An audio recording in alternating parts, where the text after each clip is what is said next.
BJP రైతు హామీల సాధన దీక్ష కొనసాగుతుంది. హైదరాబాద్ ఇందిరా పార్క్ ధర్నా చౌక్ వద్ద బీజేపీ ప్రజాప్రతినిధులు దీక్షకు కూర్చున్నారు. 24 గంటల పాటు ఈ దీక్ష కొనసాగనుంది. ఈ దీక్షలో పార్టీకి చెందిన ఎమ్మెల్యేలు, ఎంపీలతో పాటు కీలక నేతలు పాల్గొన్నారు. కాంగ్రెస్ ప్రభుత్వం రైతులకు ఇస్తామని చెప్పిన 2 లక్షల రుణమాఫీతో పాటు రైతు భరోసా, రైతు బీమా, వడ్లకు బోనస్ వంటి అంశాలను పరిష్కరించాలని డిమాండ్ చేస్తుంది బీజేపీ. బీజేఎల్పీ నేత మహేశ్వర్ రెడ్డి సీఎం రేవంత్ రెడ్డిపై నిప్పులు చెరిగారు. రేవంత్ గజనీ అయ్యావా అంటూ ఫైర్ అయ్యారు. రైతులకిచ్చిన హామీలు మరిచావా, మర్చిపోయినట్లు నటిస్తున్నావా అంటూ ప్రశ్నించారు. కాంగ్రెస్ అధికారంలోకి వచ్చాక 1000 మందికి పైగా రైతులు బల్లోన్మరణానికి పాల్పడ్డారని ఆయన ఆరోపించారు.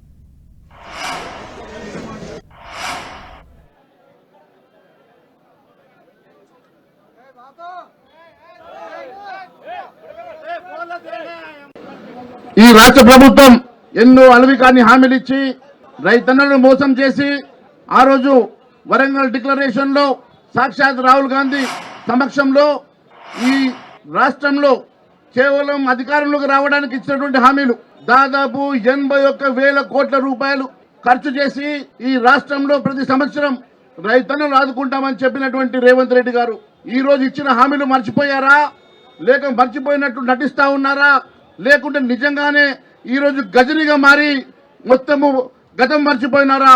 ఈ రాష్ట్ర ప్రజలకు చెప్పాల్సినటువంటి అవసరం ఉన్నది. మీరు ఇచ్చినటువంటి హామీలు ఆ రోజు రుణమాఫీ చేస్తామని చెప్పి ఒకే సంతకంతో ఈ రాష్ట్రంలో ఉన్నటువంటి దాదాపు 70 లక్షల మంది రైతన్నలకు రుణమాఫీ చేస్తానని చెప్పేసి మీరు హామీ ఇచ్చారు. కానీ ఈ రోజు 70 లక్షలు కాదు, 40,000 కోట్ల రూపాయలు సరిపోతాయి. 40,000 కోట్ల రూపాయలతో రుణమాఫీ చేస్తానని మీరే చెప్పారు.